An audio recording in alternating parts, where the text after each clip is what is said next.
truly extraordinary levels of security there and concern. Nema El-Bagr, thank you so much in Brussels. Appreciate it. Joining me now, CNN terrorism analyst Paul Cruikshank.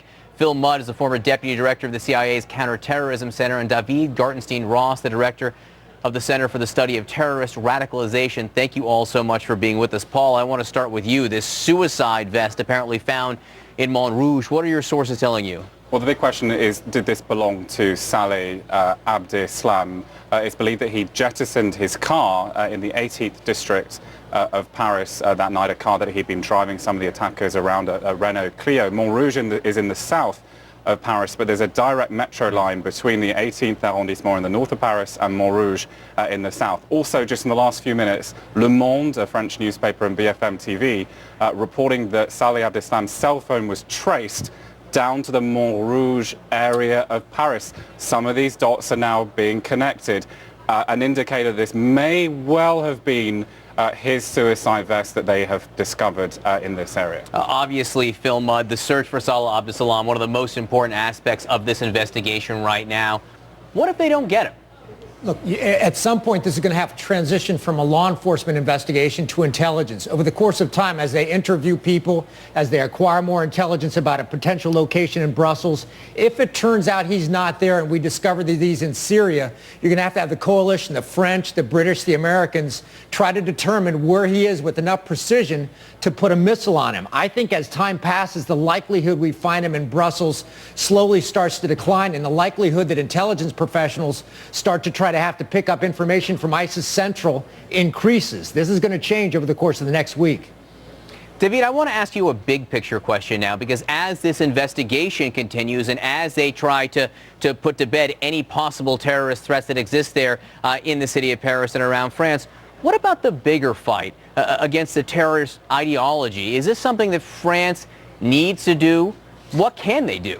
Yeah, absolutely. They have to have in mind the broader ideology. Obviously, you can't completely kill an ideology in any way. The Nazis were firmly defeated, and there are still people who subscribe to Nazism today. But ISIS is much more than an ideology. It functions as a quasi-state organization, and it mobilizes its supporters around the idea that it's extraordinarily successful. Fortunately, a state-like entity is easier to severely weaken or defeat than is an ideology, and as it weakens, it'll have less capability to launch major attacks like this.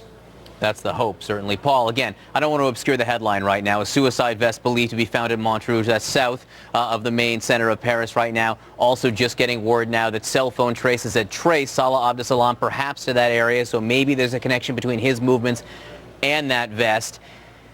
Is there evidence right now, Paul, or what new evidence is there that these attacks were planned from, say, the ISIS headquarters in Syria and Iraq? Well, the evidence so far is mostly the claims of responsibility from ISIS, which the whole organization have got behind. There's been a massive effort to claim ownership of these attacks from ISIS. But in particular, there's a senior French ISIS operative called Fabien Klein, who a few hours after the attacks on the Saturday put out an audio message where he detailed the attack, said there were 8 attackers and said that there was meticulous selection of targets, all pointing to his role in the attack, and that he's likely the senior ringleader behind this. The European counterterrorism officials telling me that over the last year, he, as the senior figure, and Abdelhamid Abaoud as perhaps a slightly more junior figure, have been working in tandem to launch all these plots against Europe, against France. Another note about Fabien Klein, before he left for Syria to join ISIS, he was involved in the threat against the Bataclan music hall back in 2009. So all of this suggests that the ISIS senior leadership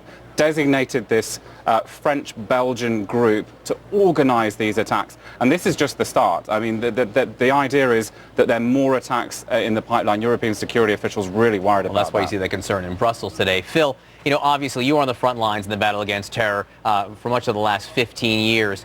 What is your level of concern that the types of attacks we just saw in France could happen here in the United States? I think the likelihood is pretty high if you look at the question simply of whether a few ISIS sympathizers could attack soft targets here. Look, people said this couldn't happen here. Let's run through a few facts. People get a few weapons or explosives. They can build a homemade belt. They can get to a soft facility like a cafe. That's pretty easy to do. I think the question, John, is the magnitude of this. If you're talking about a dozen, 15 people involved in an operation, that's 15 people who don't talk to the wrong person, don't get on the wrong email, and don't get on the wrong phone. The surprise in this operation, to me, is not that it happened. It's the operational security in the cell that led them not to be detected. Yes, so how many people were involved? Yeah. Daveed, last question to you. The French President Francois Hollande meets with President Obama at the White House tomorrow. Do you think anything concrete will come of that? Will that just be another one of these moments where leaders come out and say we're going to fight the battle against terror together? Or do you think they'll say they're actually going to do something specific? Publicly, I think it'll be much more general, but I think there may be specific things that come out of it that are a little bit less public. For example, one thing that Hollande clearly wants is more intelligence sharing from the United States. And already the U.S. has provided France with intelligence on certain targets that it has already struck. I think that they may reach an intelligence sharing agreement. Certainly Hollande will ask Obama to coordinate more with Putin, but that's unlikely to actually reach any sort of agreement. It's not, it's an important meeting, but not necessarily one that's important for there being some sort of grand bargain that's struck. All right, Daveed Gartenstein-Ross, Paul Cruikshank, Phil Mudd, thanks to all of you.